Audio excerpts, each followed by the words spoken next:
demonstration here. So wait right here for me. We will need a recycling bin, and we will need some plastics. I see Megan has located her plastic. I'm watching those carefully. Megan's not a good recycler. Her job is to take the bin. Very good. Megan, I have eyes in the back of my head, and I saw exactly what you did. Can we move Megan? I told you she was a bad recycler. So you're going to help us out. Hold this bin up just a little bit higher, like this. There we go. And take a little tiny step closer. There we are. All right, now Megan has trained Pablo to help her out. Pick up those bottles and put them where they should belong. Make sure he has a nice, clean place to live. So that is one bottle. A little closer to Megan. There you go. Where do we put these?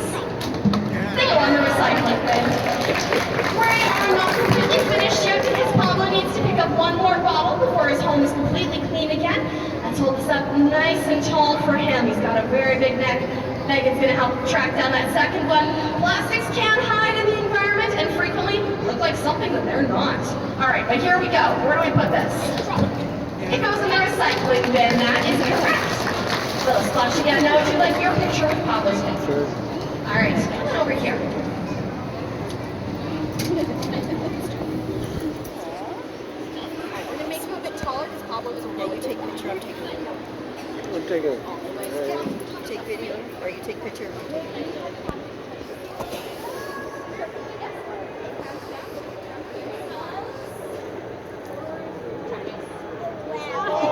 Alright, let's hear it again for our volunteer.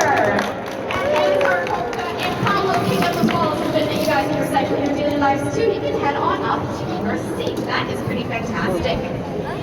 California sea lions are not the only animals that are threatened by this plastic in the ocean. Everything from the fish they eat to their predators to the animals that they simply share their habitats with are threatened by plastic as well. One of these animals is also a marine mammal that sea lions are mistaken for all the time. Can anyone guess what it is? Seals, bingo. Sea lions are not seals. They do belong to the same family of animals. They're different. And there's a couple ways to tell the difference between the two. One is by watching their motions on land. So throughout the presentation today, you've been able to see Pablo tucking his hind flippers up underneath his body, and he can use them like a pair of feet. Pablo can walk, run, and climb when he's on land, but seals can't. Their hippos are fused, so when a seal moves around on land, they wiggle around on their bellies, and they will look like an overgrown caterpillar while doing so. Pablo has been trained to show you what this kind of motion looks like. Would you like to see a seal impression?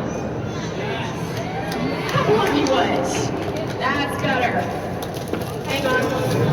Megan, what is this? I'm having fun. Megan is once again having fun, but we are trying to educate Megan. That's not a seal impression. Not even close. No, they don't spin. They don't do fancy rolls on the ground. They wiggle on their bellies. Try it one more time. Try it again. Yeah, there it is. Well, if you're watching an animal moving like that, it's probably a seal and not a sea lion. If you're now wondering, well, how do I tell the difference if they're swimming? There's an easy way to do that too. Look at either side of their heads. You may not have even noticed until now, but Pablo does have cute little external ear flaps. Seals have ears, but they're just holes in the sides of their head, fully covered over by fur, so you can't actually see the ears on a seal. If you are looking at those little ear flaps, it is a sea lion. Time for a very easy pop quiz. What do sea lions use their ears to do? Here, not a trick question. Sea lions live in big groups with each other, and they do communicate using a big variety of noises. Now, you've briefly heard what Pablo sounded like, that big, deep, roaring noise. Would you like to hear it maybe a little bit closer? Yeah? All right. I need one more volunteer who does not mind a loud noise. Let's see. Who's most excited? Who is most excited? In the gray tank top, you're vibrating. Come on over to the stairs. Let's welcome our volunteer. Alright, now asking Pablo for a roar is yet another one of his trained behaviors. So if we ask him for behaviors, we can use our hands, we can use our words, or our entire body motion. So I'm going to show you what you'll do. Pablo comes up. He's going to stand right here. You're going to stand right here. Lean forward like this. You'll be looking away from Pablo. On the count of 3, turn around and look at him. Ready? 1, 2, 3. Try that again. He was having a daydream there. 1, 2, 3.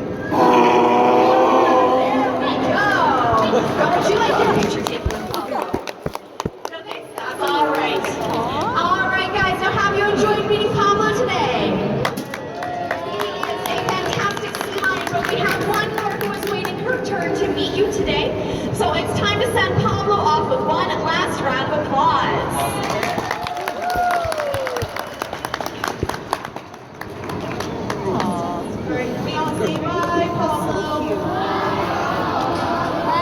Alright, so Lauren was saying we are going to be meeting another sea lion today.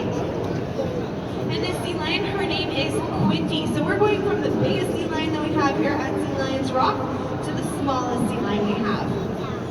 So Pablo, as Lauren mentioned, is 22 years old. Quinty is only 11 years old. So you'll see quite a few differences between the two sea lions. One, Pablo is a male, so he does have a large bump on his head. He didn't hit his head or anything like that. It is supposed to be there. That is called a sagittal crest, and that is built up of muscle and bone. Quinty, because she is a female, does not have the sagittal crest, and because she is the smallest and fastest sea lion we have here, she can show you guys some pretty cool moves. Great, and it does look like they are ready to come out. Can everybody give a big cheer for Quinty?